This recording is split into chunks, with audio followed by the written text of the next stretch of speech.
போட்டுருங்க தேவையான அளவு.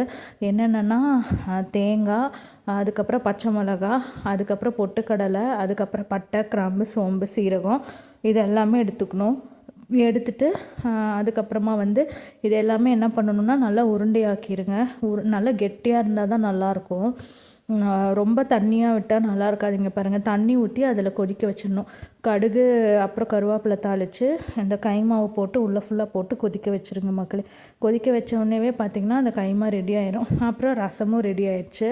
அதுக்கப்புறம் மட்டன் குழம்பு காலையிலே ரெடி ஆயிடுச்சு. அது கூட முட்டை இதெல்லாமே சேர்த்து பண்ணிட்டாங்க.